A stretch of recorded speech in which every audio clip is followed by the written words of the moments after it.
Assalamualaikum dan salam hormat penonton setia Bicara Diari dan Rawat. Alhamdulillah setiap hari Rabu jam 9 malam sepastinya anda bersama kami dalam Bicara Diari dan Rawat. Seperti biasa setiap minggu kita akan mengangkat topik-topik kesihatan yang sangat penting untuk kita kongsi bersama, untuk kita tingkatkan ilmu pengetahuan kita. Sudah pastinya juga malam ini tajuk yang sangat penting yang ingin saya war-warkan kepada anda, iaitu berkenaan kemurungan selepas bersalin.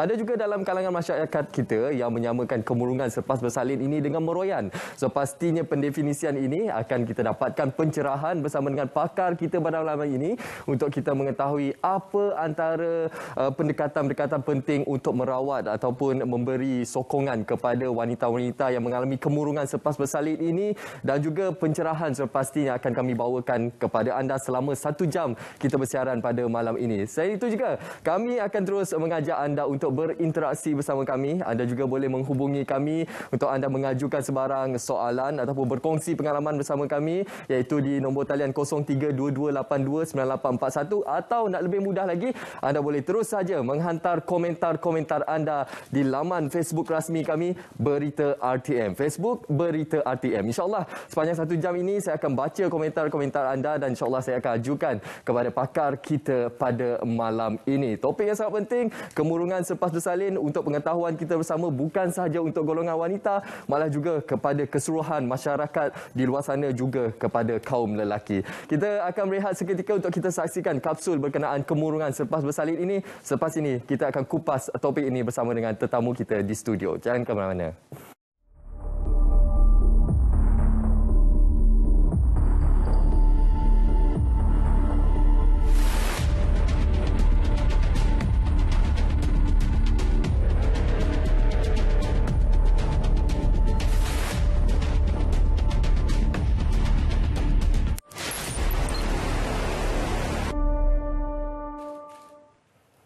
Baik penonton, itu tajuk perbincangan kita pada malam ini, kemurungan selepas bersalin, dalam kurungan dia meroyan.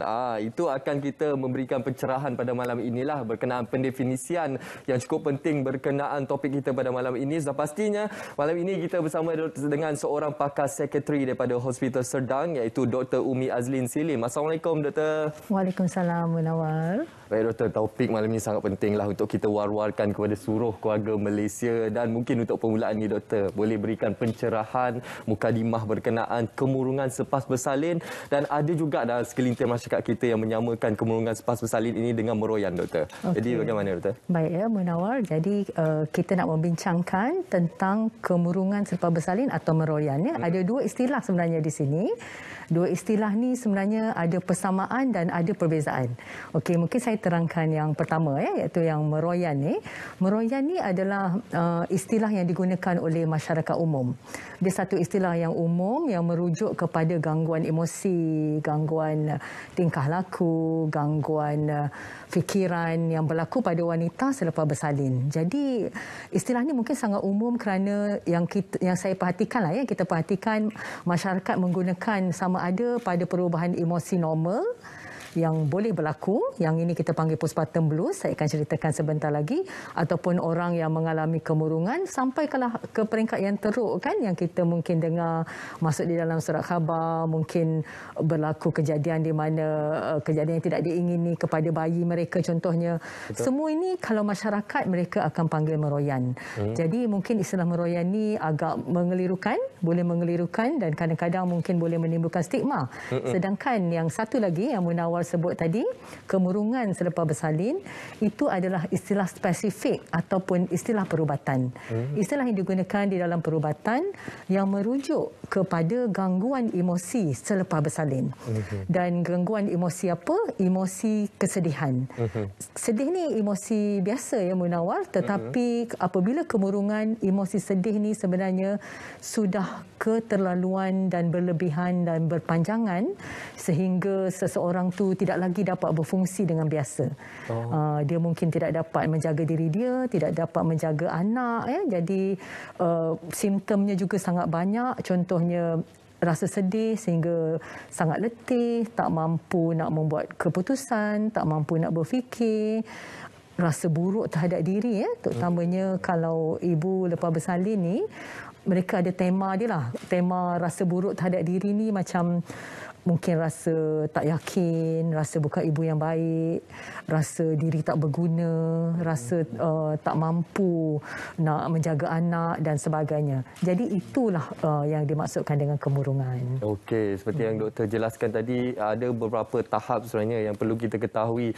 Meroyan ini satu pendefisian yang lain dan kemurungan selepas bersalin ini ataupun postpartum depression ini merupakan satu term yang berbeza mengikut situasi yang seperti yang doktor terangkan tadi. Okey doktor, mungkin doktor boleh memberikan pencerahan yang lebih lanjut berkenaan peringkat-peringkat yang dikenal pasti untuk kita menilai situasi seseorang wanita selepas mereka mengalami tempoh bersalin ini. Okey. Itu soalan yang sangat baguslah Munawar ya. Munawar pernah dengar postpartum blues? Pernah baby blues? Baby blues, postpartum blues. Okey. Saya mungkin nak menarik perhatian kepada postpartum blues dahulu sebelum menerangkan peringkat-peringkat bagi kemurungannya. Kerana kita perlu tahu membezakan antara keduanya. Postpartum blues ni sebenarnya satu yang normal. 80% wanita mengalaminya. Ini adalah perubahan emosi selepas bersalin yang selalunya berlaku mungkin beberapa hari selepas bersalin. Okey. Lepas bersalin selalunya wanita akan rasa sangat gembira. Memanglah kan. Tiba-tiba menjadi ibu mungkin kali pertama atau dapat anak sekali lagi. Ini kita panggil macam keadaan yang euforia lah, gembira sangat. Tapi dalam waktu tu mungkin ramai orang ucapkan tahniah, mungkin ramai orang masih ada bersama, doktor masih ada dan akhirnya dia balik ke rumah. Apabila balik ke rumah bermulalah cabaran sebenar. Cabarannya ialah ada orang baru dalam kehidupan. Mungkin tidur dah mula terganggu. Mungkin waktu tu baru nak belajar menyusukan anak, bayi pun baru nak belajar menyusukan, dah mula rasa letih dengan perubahan hormon. Pada waktu ini perubahan emosi adalah sangat biasa. Seorang wanita mungkin lebih mudah menangis, rasa sensitif, rasa berserabut, rasa macam tak yakin. Semua itu boleh berlaku dalam beberapa hari pertama dan membawa kepada 2 minggu. Tetapi dalam perlahan-lahan wanita tersebut menyesuaikan diri dan sudah tentu dengan sokongan di sekitarnya dari suami, dari mungkin ibu bapa yang ada bersama, mungkin ada pembantu. Jadi dia mungkin boleh mengatasi dan jika tidak melebihi 2 minggu itu kita panggil postpartum blues. Dia adalah satu yang normal. Jadi kalau nampak mungkin penonton di luar sana kan nampak isteri dalam keadaan kesukaran dalam 2 minggu pertama tu beri lebih sokongan praktikal dan juga sokongan emosi, insya-Allah mereka akan okey. Tetapi kemurungan selepas bersalin lebih daripada blues. Ini berlaku di kalangan wanita, satu di dalam 10 wanita, 10%. Yang postpartum blues tadi 80% Dan dia lebih teruk Munawar kerana dia bukannya kesedihan biasa. Dia bukannya dia tidak hilang, dia berpanjangan. Dia adalah kesedihan yang sampai ke tahap keterlaluan di mana mungkin dia dah rasa tak seronok pun bangun tidur. Rasa tak ada motivasi, rasa letih. Mungkin dia tak boleh fokus, tak boleh buat keputusan. Apa nak buat ni? Lepas ni nak buat apa? Katalah dia kena buat breakfast untuk anak yang lain, dia tak boleh nak fikir dah. Dan itulah waktu tu pemikiran-pemikiran buruk tu akan datang yang mengganggu diri mereka dan peringkatnya boleh kemurungan ni boleh berlaku di peringkat ringan, sederhana dan teruk. Kalau di peringkat yang ringan mungkin sedikit sebanyak mereka masih boleh berfungsi, tapi peringkat yang teruk selalunya mereka dah tak dapat lagi berfungsi. Maksudnya fungsi ni mungkin mereka tengok anak, mereka abaikan sahaja anak tu. Mereka tak rasa boleh nak berinteraksi dengan anak. Mungkin mereka terus abaikan diri sendiri. Mungkin mereka asyik bergaduh ke dengan suami sebab semua tu fungsi mereka dah terjejas dan paling teruk mungkin mereka mempunyai keinginan untuk membunuh diri. Rasa dah berputus asa, rasa dah tak ada harapan di dalam kehidupan. Itu tahap yang paling serius bila kita cakap dengan berkenaan kemurungan selepas bersalin. Keinginan untuk membunuh diri. InsyaAllah itu perkara yang perlu kita elakkan, kita perlu cegah daripada situasi ini daripada berlaku, doktor? Betul. Mungkin doktor boleh lanjutkan berkenaan postpartum psikosis itu tadi, doktor, dan rakyat masyarakat kita lebih gemar mengenali yang sebagai meroyan, doktor. Dan ada kalanya yang menyatakan situasi ini merupakan satu situasi di mana mereka berhadapan dengan halusinasi dan mendengar suara-suara yang seolah-olah mengizinkan mereka untuk melakukan satu perkara yang tidak baik, doktor. Betul, doktor? Betul. Okey, postpartum psikosis ni sangat jarang berlaku, tetapi apabila dia berlaku, menawar dia adalah satu keadaan yang kita panggil psychiatric emergency, kecemasan dari sudut psikiatri, kerana dia memang boleh menimbulkan bahaya. Saya katakan jarang kerana dia berlaku satu di dalam 1,000 wanita. So sikit kan, tetapi bila berlaku kesannya mungkin menyebabkan menjadi headlines lah dalam surat khabar kan, sebab itu dia macam kita nampak seolah-olah dia kerap berlaku, tetapi sebenarnya kemurungan tadi lagi kerap berlaku dan dia dua penyakit yang berbeza. Jadi memang betul macam Munawar cakap tadi, dalam postpartum psikosis kadang-kadang seorang wanita ni mungkin mereka nampak okey, dia bukannya ada tak semestinya ada kemurungan dulu.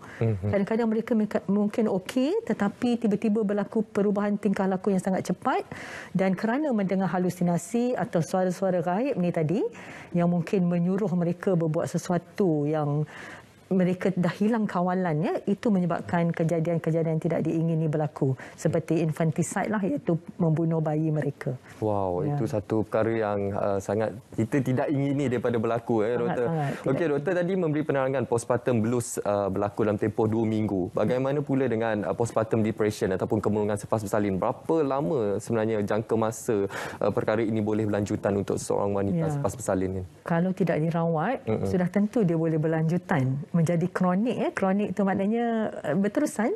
Kerana kita boleh bayangkan, katalah seorang ibu ni mengalami kemurungan, dia tidak dapat menjaga anak. Lepas tu mungkin kerana dia sensitif, lepas tu berlaku pergaduhan pula dengan orang di sekitar, mungkin bergaduh dengan suami. Jadi kita boleh bayangkan kesan-kesan dia tu boleh berterusan menyebabkan mereka jadi lebih murung mungkin, kan. Jadi dan sebab itulah sangat penting dirawat. Selalunya kemurungan ni berlaku, mereka yang pertama untuk kita diagnose perlu lebih dari 2 minggu. Tetapi mereka boleh berterusan jika tidak dirawat. Maksudnya tak ada had lah sampai bila dia boleh berterusan. Mungkin yang peringkat yang ringan boleh baik apabila mereka mungkin belajar sendiri, mendapatkan sokongan daripada orang lain, mungkin mereka menyesuaikan diri, tetapi peringkat yang teruk selalunya memerlukan rawatan. Okey, doktor. Ada juga yang mengaitkan postpartum depression ini ataupun kemurungan selepas bersalin ini dengan golongan ibu-ibu muda yang pertama kali bersalin, doktor. Adakah benar peratusan ini, doktor? Ya, ibu-ibu muda mempunyai risiko tersendiri kerana pertama mereka ni baru kali pertama, belum ada pengalaman, dan kita tahu sekarang ibu-ibu muda ni mungkin ramai yang bersendirian kan, mungkin tidak tinggal dengan keluarga lagi. Kita panggil dulu-dulu orang duduk kat kampung kan, ramai saudara mara waktu bersalin, ibu ayah dalam pantang ada orang jaga. Sekarang tinggal sendiri kan. Lagi-lagi waktu pandemik COVID baru-baru ni kan tak dapat balik kampung berpantang. Tetapi itu tidaklah bermakna ibu anak kedua dan ketiga tu tidak berisiko.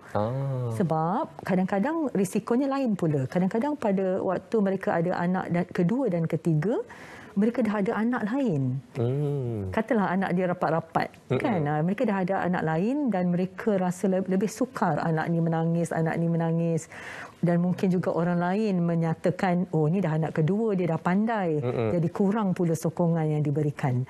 Jadi sebenarnya risiko tu boleh berlaku pada semua wanita. Okey, selepas ini kita nak mengetahui berkenaan apakah antara simptom-simptom yang perlu kita berikan perhatian, khususnya berkenaan postpartum depression ataupun kemurungan selepas bersalin ini.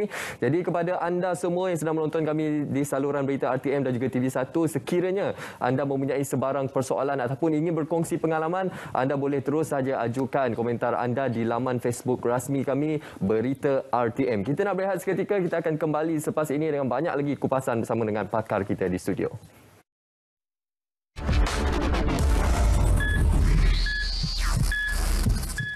Ya, keluarga Malaysia, kita kembali untuk kita meneruskan perbincangan berkenaan kemurungan selepas bersalin. Jadi seperti yang saya war-warkan sebelum ini, terdapat dua pilihan untuk anda mengajukan soalan ataupun berkongsi pengalaman bersama kami. Sama ada anda boleh terus saja menghubungi kami di 0322829841 ataupun anda boleh menghantar komen persoalan anda di laman Facebook rasmi kami Berita RTM. InsyaAllah kita akan ajukan bersama dengan pakar kita pada malam ini.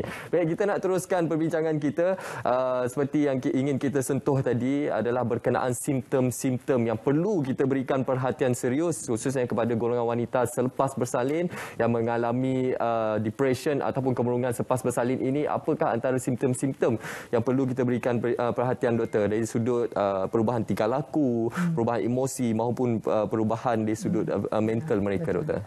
Ya, semua perubahan dari segi emosi, tingkah laku dan fikiran tu memang perlu diberi perhatian serius. Kita tak naklah tunggu sehingga dah teruk kan Munawar. Ya, jadi maknanya jika kita nampak dia dulu tak macam ni dari segi emosi kan, tapi sekarang lebih sensitif, lebih mudah menangis, okey, lebih, dan kadang-kadang dia bukan, walaupun namanya kemurungan ni emosi sedih, tapi selalu dia datang dengan banyak emosi lain. Emosi risau contohnya ya. Emosi risau anak ni macam cukup ke menyusu, cukup ke ni, banyak dia risau tentang kesihatan anak contohnya, ataupun emosi ataupun pemikiran rasa bersalah. Dia rasa bersalah ataupun emosi cepat marah. Dia sayang anak tapi rasa nak marah. Kan kita nampak dia macam serba tak kenalah. Ataupun kita nampak dari segi tingkah laku dia macam mengabaikan diri dia, mengabaikan anak dia. Jadi ini semua dah perlu diambil perhatian dan perlu cepat-cepat memberi sokongan dan membawa rawatan kepada rawatan jika diperlukan dengan segera. Jangan tunggu sehingga wanita tersebut kalau dah ke tahap yang teruk di mana contohnya menyatakan ingin membunuh diri, nampak dah memang tak berfungsi, berdiam diri, dah tak bercakap ke, itu dah memang teruklah. Okey, saya masih tetap nak bercakap juga tentang postpartum psikosis ya. Macam sebab kemurungan ni lain, psikosis ni lain. Kalau macam psikosis ni, kalau wanita tu menyatakan dia terdengar suara lah contohnya, dia nampak pelik, perubahannya memang mendadak sangat pelik, itu memang tak boleh ditunggu. Postpartum psikosis ni kita tak boleh tunggu kerana dia terlalu cepat. Sebab tu mungkin dia nampak pelik je pagi ni, sebab tu pada petang mungkin satu kejadian yang tidak diingini boleh berlaku. Nampak yang pelik ni tak semestinya dia kemurungan. Kadang-kadang tiba-tiba dia jadi terlampau gembira pun boleh ya, ataupun terlampau aktif, ataupun nampak confused ataupun keliru. Jadi apa-apa sahaja yang dikatakan perubahan kepada emosi, tingkah laku dan fikiran, semua itu perlu diambil serius. Okey. Itu peranan ahli keluarga, terutamanya para suami di luar sana kan. Ya, bila isteri mengadu terdengar suara gaib ataupun berhalusinasi, itu merupakan satu simptom yang perlu kita berikan perhatian serius sebelum berlakunya kejadian-kejadian yang tidak diingini ya, doktor. Okey, doktor, mungkin doktor boleh kongsikan juga apa antara faktor-faktor yang boleh menyebabkan depression ataupun kemurungan selepas bersalin ini bertambah serius. Ada juga yang mengaitkan dengan faktor genetik, doktor. Okey. Bila kita bercakap tentang kemurungan ya, dia sebenarnya kita perlu memahami yang manusia ni sangat kompleks ya dari segi psikologi. Jadi psikologi ni berkait dengan emosi, fikiran dan juga tingkah laku kan. Dia sebenarnya bukan ada satu faktor yang menyebabkan kemurungan berlaku. Okey, kita tahu sedih adalah perasaan normal. Normal untuk semua orang. Satu benda mungkin boleh menyebabkan kita bersedih ya, tetapi kemurungan memerlukan banyak faktor. Dan faktor ni mungkin faktor yang telah berlanjutan sekian lama, termasuklah faktor genetik yang Munawar cakap tadi, dan juga faktor yang mungkin baru berlaku pada masa tersebut. Jadi faktor yang saya mungkin memberi contohlah profil pesakit ya.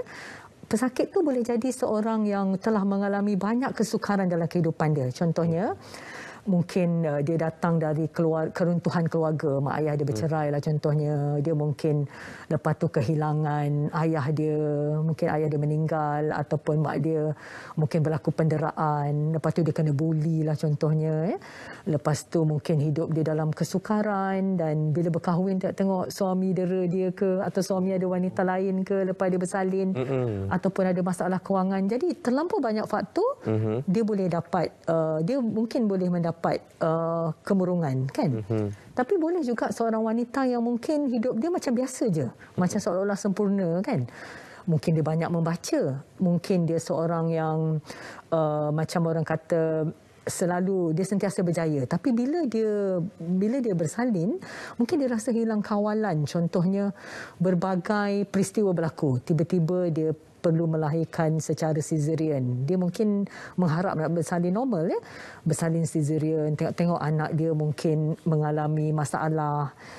Mungkin anak dia pun anak yang suka dijaga dan mungkin dia mengalami kesukaran menyusukan anak. Dari seorang yang dirasa selama ni dia boleh mengawal semua dalam kehidupan dia, tiba-tiba dia rasa hilang kawalan.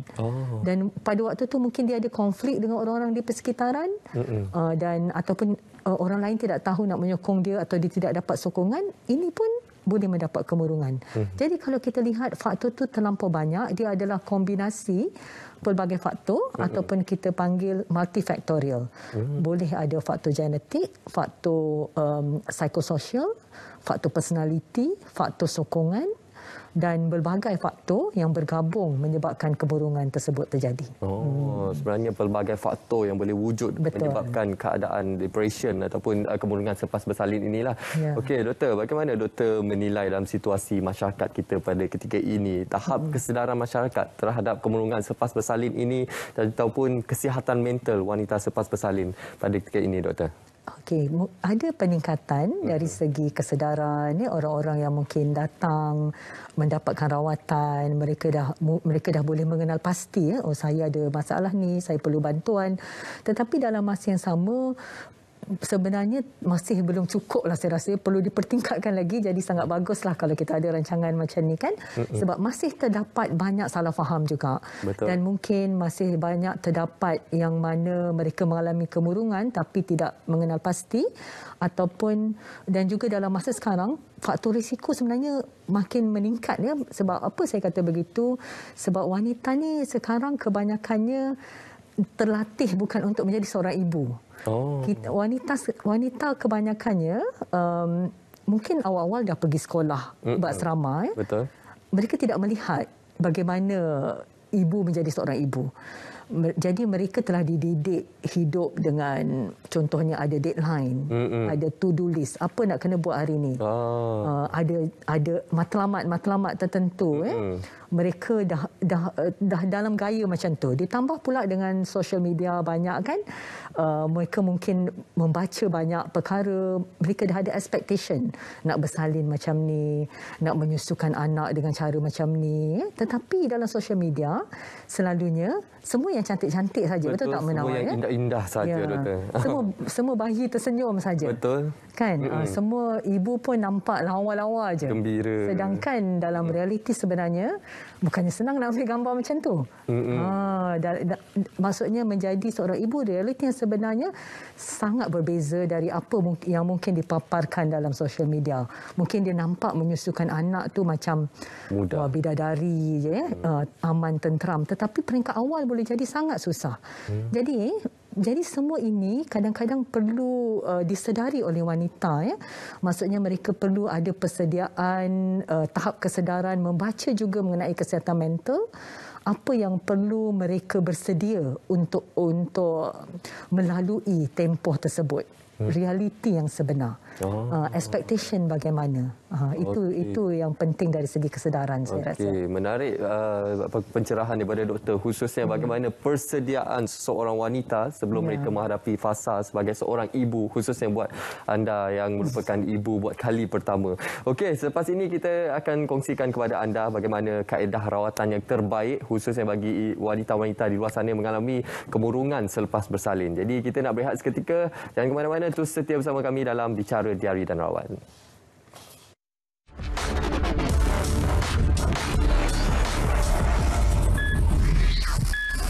Ya, kembali bersama kami dalam Bicara Diari dan Rawat. Masih lagi untuk kita memahami dengan lebih mendalam lagi apakah antara yang boleh kita fahami berkenaan kemurungan selepas bersalin ini. Bagi anda yang mempunyai pengalaman ataupun persoalan berkenaan topik kita pada malam ini, sekali lagi saya war-warkan, anda boleh hubungi kami 0322829841 ataupun boleh hantar terus saja komen anda di laman Facebook rasmi kami, Berita RTM. Okey, Doktor. Banyak sebenarnya persoalan yang diajukan, Doktor. Antaranya mungkin ada juga yang tertanya-tanya, adakah lelaki juga boleh mengalami situasi meroyan, Doktor? Menawar rasa boleh tak?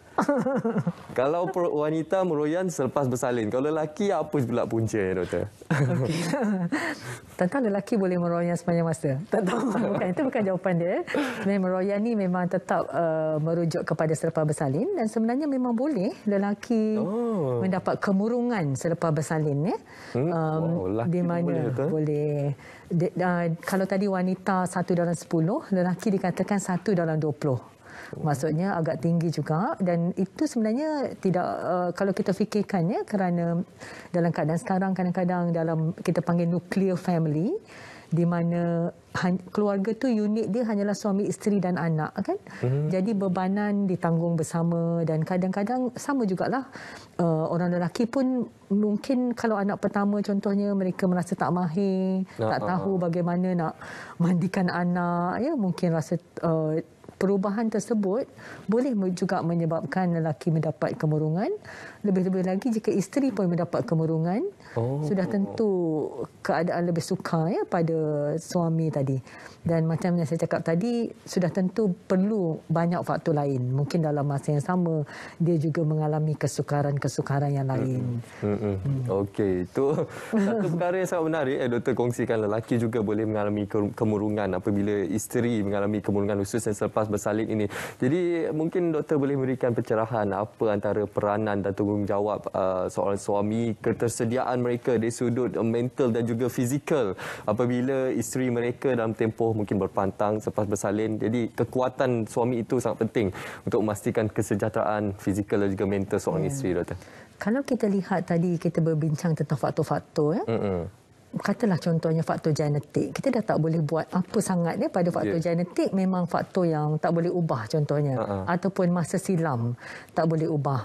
Ataupun personality kan tak boleh ubah, ya. Ataupun kejadian-kejadian macam contohnya dia nak bersalin normal tapi tiba-tiba mengalami pelbagai kesukaran. Tetapi Munawar, satu faktor yang boleh berubah adalah faktor sokongan.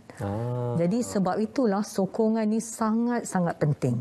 Sokongan daripada orang sekeliling kepada seorang wanita memainkan peranan yang penting untuk kesihatan fizikal dan mental dia. Dan sokongan ni ada dua. Satu adalah sokongan praktikal dan satu adalah sokongan emosi. Sokongan praktikal ni sebenarnya dari semudah-mudah isteri nak mandi, tolong pegangkan anak.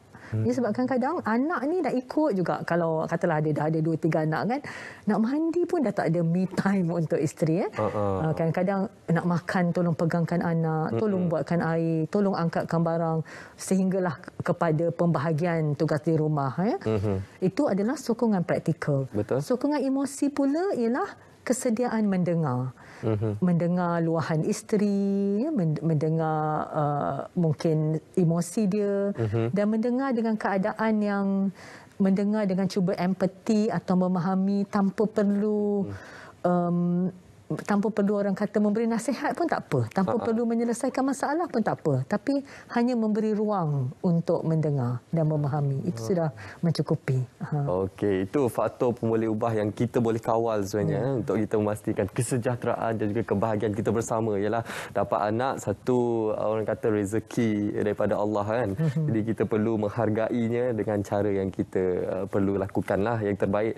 Okey, Doktor, dari sudut kaedah-kaedah rawatan itu sangat penting untuk kita berikan pencerahan kepada penonton. Apa antara yang terbaik yang boleh dilakukan untuk wanita-wanita yang mengalami kemurungan selepas bersalin ini? Seperti yang doktor nyatakan tadi, jika ia tidak dirawat daripada awal, ia akan memberi kesan yang agak serius dalam jangka masa panjang, ya, Doktor? Ya, betul. Okey, jadi kaedah rawatan dia bergantung kepada tahap keterukan. Jika tahap yang dari tahap ringan, sederhana, sehinggalah yang dah teruk, ya.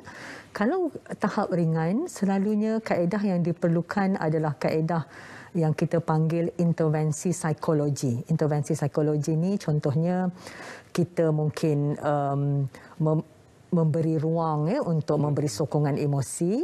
Yang kedua, memberi mereka kemahiran dan strategi untuk menangani isu-isu yang dihadapi. Katalah isunya mungkin sokongan atau ada konflik. Kadang-kadang konflik, mungkin ada konflik. Contohnya berpantang di rumah ibu atau ibu mertua, tapi mungkin berlaku konflik di situ.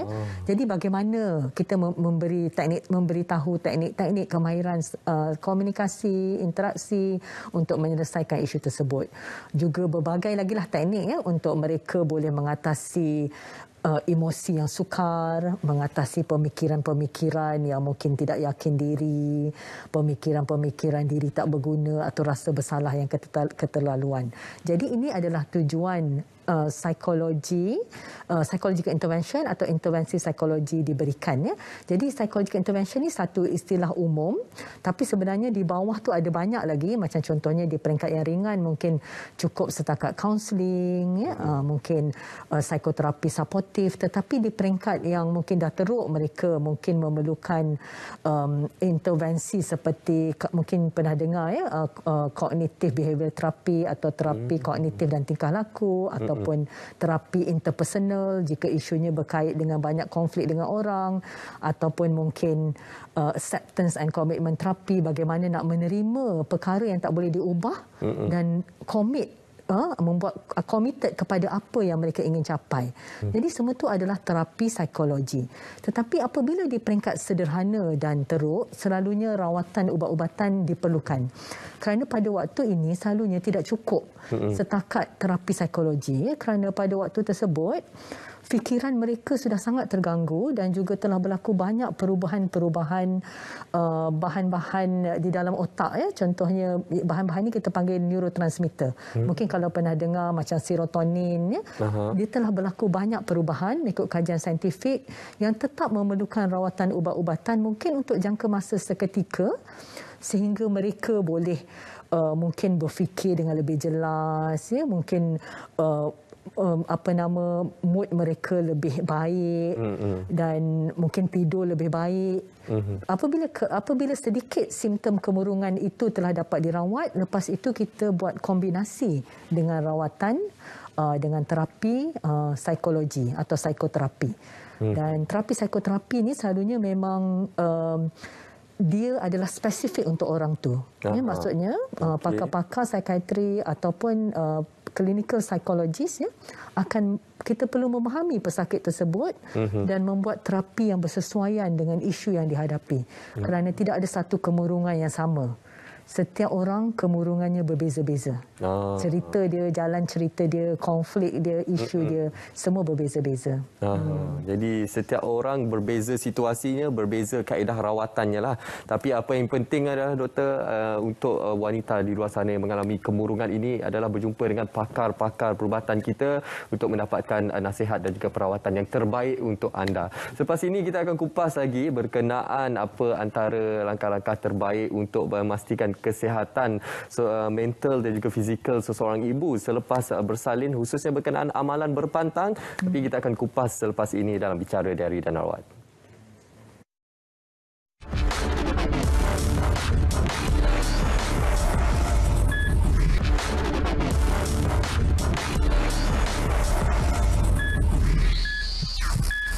Ya, penonton, seperti biasa jugalah dalam Bicara Diari dan Rawat ini, kita akan bersama dalam ruangan kapsul farmasi bersama dengan rakan pengacara kita Sof Hatun, dan kali ini Sof Hatun akan membicarakan berkenaan awas produk kosmetik beracun. Jadi sama-sama kita saksikan.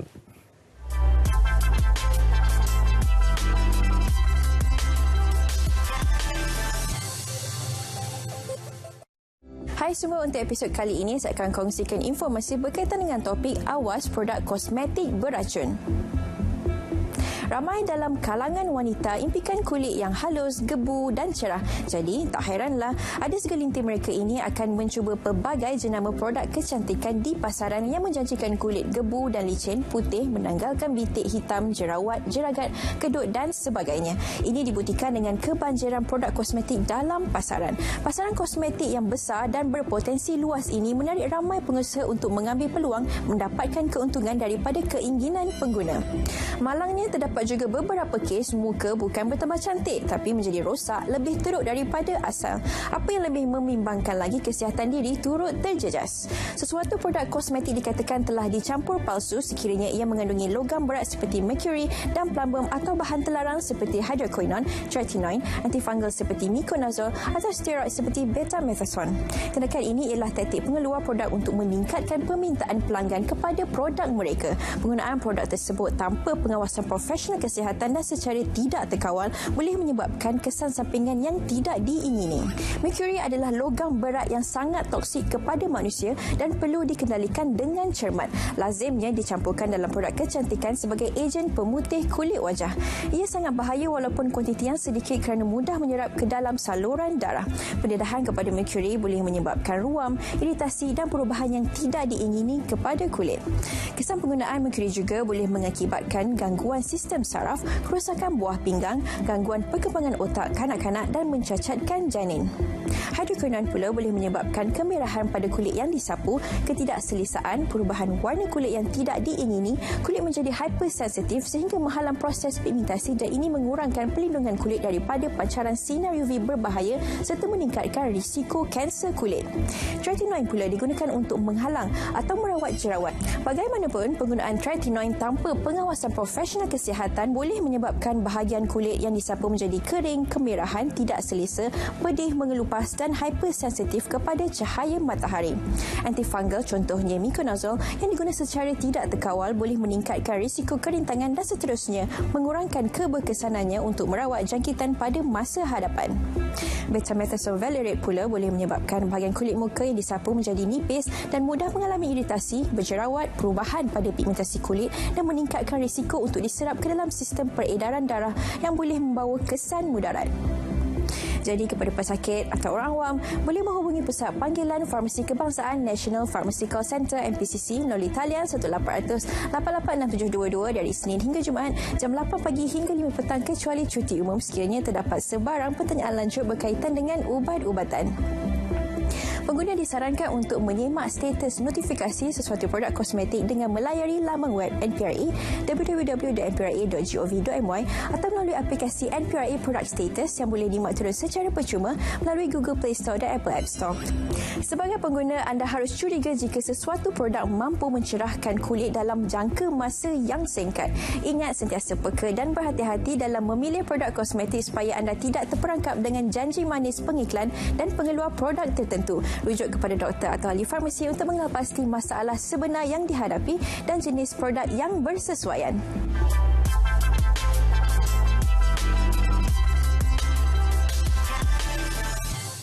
Penonton, dengar tu nasihat daripada Sof Hatun. Jangan kerana kita nak mendapatkan kulit yang cantik dan mulus, kita terambil pula produk-produk kecantikan yang tidak diiktiraf oleh Kementerian Kesihatan Malaysia.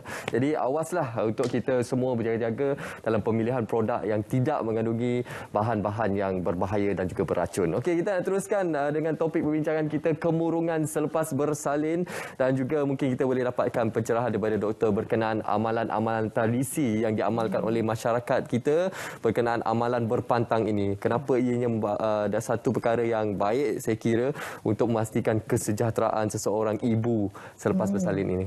Ya, mungkin saya menjawab dari aspek psikologi lah ya. Saya rasa memang ada baiknya pantang masyarakat timur lah ya, masyarakat Melayu ke contohnya. Kerana aspek yang saya rasa perlu dipuji ialah dalam waktu berpantang selalunya ibu-ibu dipastikan ada sokongan.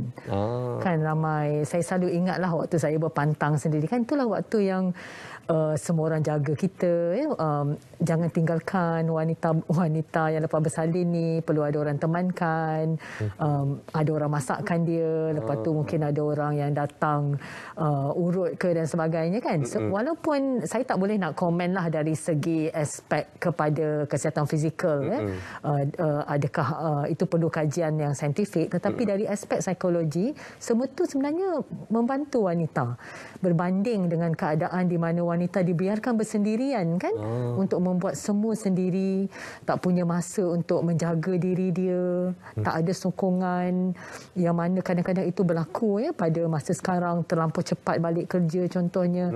Keadaan itu sudah tentu menjadi faktor risiko kepada seorang wanita untuk kesihatan mental mereka. Itu pentingnya seperti yang doktor nyatakan tadi, bila kita dalam tempoh berpantang ini kita dijaga, rasa diri disayangi doktor, dijaga oleh ahli-ahli keluarga kita. Okey, mungkin sekali lagi doktor boleh memberikan penekanan berkenaan pentingnya sistem sokongan sosial, utamanya daripada ahli keluarga dan juga para suami misalnya, untuk memainkan peranan untuk mengelakkan isteri-isteri yang selepas bersalin ini mengalami kemurungan, doktor. Kita tidak dapat, maksudnya memang sangat pentinglah sokongan sosial sokongan sosial dari orang-orang persekitaran kepada seorang wanita, kerana bila kita cakap mengenai kesihatan mental ni, ada waktu kita memang boleh buat semua benda sendiri. Kita macam berupaya walaupun hidup ni akan sentiasa ada stres, betul tak Munawar? Betul. Hidup yang normal akan ada stres. Sentiasa ada stres, tapi kita boleh menangani kebanyakannya dengan menangani sendiri. Hidup kita dah berjalan macam biasa. Tetapi tempoh selepas bersalin adalah tempoh di mana sokongan lebih diperlukan daripada biasa. Maksudnya tidak cukup membuat sendiri sahaja, kerana itu adalah tempoh perubahan yang besar. Perubahan tu berlaku dari segi fizikal dan juga psikologi juga, dan juga psikososial. Sebab fizikal, wanita dalam kesakitan pada waktu tu, dalam keletihan, dan di dalam mungkin yang lepas pembedahan contohnya, ataupun malah yang biasa pun akan ada kesakitan dia, keletihan dia, perubahan hormon dia, dan juga dari segi emosi untuk menghadapi peralihan. Kan macam yang kita cakap tadi, terutamanya wanita ni yang sangat apa orang kata, terdidik untuk menjadi seorang wanita berkejaya lah sekarang kan. Mereka mengalami satu perubahan yang sangat besar. Kalau dulu semua benda yang mereka plan nak buat, mereka boleh buat. Bila ada bayi, kadang-kadang semua benda tu tak boleh buat. Ada 10 tu duduk dalam list, saya nak buat 1, 2, 3, 4, 5, 6, tapi satu pun tak boleh buat kerana hidup dah berkisar di sekitar bayi kan. Jadi kadang-kadang ini boleh mengecewakan wanita sangat-sangat kalau mereka melalui proses perubahan ni. Jadi sebab itulah bantuan emosi, sokongan emosi sangat diperlukan, sokongan praktikal juga sangat diperlukan supaya peralihan tu dapat berlaku dengan baik. Di satu peralihan. Lepas tu wanita tu akan dapat menyesuaikan dirinya semula, insya-Allah. InsyaAllah. Itu satu penekanan yang sangat pentinglah. Bagaimana sistem sokongan sosial ini sangat penting untuk golongan wanita selepas bersalin ini, untuk kita memastikan kesihatan, bukan saja kesihatan fizikal, malah juga kesihatan mental mereka dan juga emosi mereka terjamin pada ketika ini. Okey, doktor, mungkin doktor boleh perhalusi lagi peranan wanita selepas bersalin ini untuk mengelakkan mereka mengalami kemurungan ini. Mereka perlu menekankan aspek komunikasi, doktor. Jangan memendamkan segala permasalahan, segala apa yang mereka rasai seorang diri, doktor. Ya, itu memang sangat betul. Maksudnya kalau boleh mungkin berkongsi masalah dengan orang yang dipercayai, yang boleh dipercayai. Sebab kadang-kadang berkongsi ni dia dapat mengatur pemikiran kita. Kalau pendam dia jadi berserabut kan. Bila kita bercakap, dia kadang-kadang dapat menyusun. Mula nampak jalan. Walaupun orang tu tak memberi penyelesaian kepada kita. Tapi kadang-kadang Munawar, tak semua masalah boleh dikongsi. Kadang-kadang seseorang tu tak punya tempat untuk berkongsi. Mungkin dia ada masalah dengan suami, dengan ibu mertua, dengan ibu kan. Jadi dia tak ada ruang. Dengan siapa aku nak cakap? Dia kata sebab semua ni isu sensitif yang tak boleh diceritakan dengan orang. Inilah peranan profesional untuk datang membantu ya, sebab bila berjumpa profesional, anda berjumpa di satu tempat yang selamat, yang mana dapat bercakap dengan selamat, didengari, dan dalam pada itu proses terapeutik boleh berlaku lah. Kita mungkin akan melihat sejauh mana strategi atau kemahiran perlu diberikan kepada wanita. Kadang-kadang kemahiran komunikasi tidak cukup diberikan dalam satu sesi. Kadang-kadang masalah komunikasi ni kompleks ya, sebab dia bukan setakat bercakap sahaja, tetapi berkait dengan perasaan, berkait dengan isu-isu yang dah berkumpul sekian lama. Mungkin dia kadang-kadang perlu beberapa sesi kalau dalam terapi untuk hanya menyelesaikan isu komunikasi. Itulah. Okey, menyentuh berkenaan aspek komunikasi, bantuan secara profesional ini sudah pasti yang diinginkan oleh golongan wanita yang mengalami kemurungan di luar sana, doktor. Tapi mereka tak tahu nak pergi mana sebenarnya saya nak dapatkan bantuan-bantuan profesional ini, doktor. Mungkin ada carangan daripada doktor sendiri kepada golongan wanita ini, doktor. Sebenarnya insya-Allah tidaklah sukar untuk mendapatkan bantuan. Bantuan-bantuan ni boleh didapati dari mana-mana sahaja klinik kesihatan. Sama ada klinik kesihatan kerajaan ataupun swasta. Boleh menyatakan kesukaran yang dihadapi. Jadi selalunya doktor yang melihat akan membuat penilaian dan melihat sama ada mereka boleh terus dilawat di klinik ataupun dirujuk kepada pakar psikiatri ataupun mungkin kaunselor. Dan itu kalau di klinik-klinik kerajaan lah. Kalau di klinik swasta sudah tentu anda boleh berjumpa dengan mana-mana pakar psikiatri ataupun klinik psikologis yang ada secara terus-menerus. Okey, sangat mudahlah untuk kita semua untuk memastikan kesihatan mental kita, khususnya kepada wanita di luar sana yang mengalami kemurungan selepas bersalin.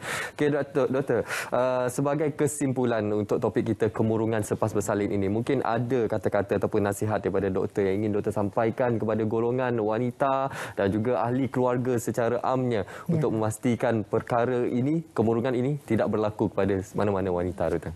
Ya, baiklah kepada semua wanita dan juga pasangan masing-masing dan kepada semua ahli keluarga, semasa anda mengalami berada di peringkat kehamilan, mungkin selain daripada membuat persediaan dari segi fizikal dan juga mungkin membaca mengenai bagaimana nak menyusukan bayi, pemakanan bayi, perlu juga mendapatkan pengetahuan mengenai kesihatan mental, apakah dan apakah cara-cara, apakah realitinya mengalami tempoh perinatal, bersalin dalam pantang, dan bagaimanakah untuk menyesuaikan diri pada tempoh tersebut. Jadi pengetahuan itu memainkan peranan yang sangat penting. Tetapi sekiranya anda mengenal pasti gejala-gejala yang kita sebutkan tadi, sebab kadang-kadang walaupun kita bersedia macam mana pun kan, terlampau banyak faktor yang mungkin menyebabkan kemurungan berlaku, dapatkanlah bantuan yang sepatutnya, yang sebaik. Betul. Itu yang paling penting, dapatkan bantuan yang sebaiknya, khususnya daripada pakar-pakar kita untuk membantu anda mengharungi keadaan yang mungkin mencabar, khususnya ketika tempoh berpantang ini. Jadi kita harapkan melalui perkongsian pada malam ini bersama dengan pakar kita dapat memberikan satu ilmu pengetahuan yang bermanfaat yang perlu kita kongsikan bersama untuk memastikan kesejahteraan semua keluarga Malaysia. Baik, terima kasih saya ucapkan kepada Dr. Umi Azrin Silim yang merupakan pakar sekretari daripada Hospital Sedang. Terima kasih, Doktor. Baik, kepada anda semua penonton Bicara Diari dan Rawat, anda boleh saksikan siaran ulangan Bicara Diari dan Rawat pada hari Jumaat jam 3.30 petang, dan kita akan berjumpa lagi pada minggu harapan dengan topik-topik yang menarik istimewa untuk anda. Saya Munawar Azmi mengundur diri sehingga kita berjumpa lagi. Assalamualaikum dan salam muhibah.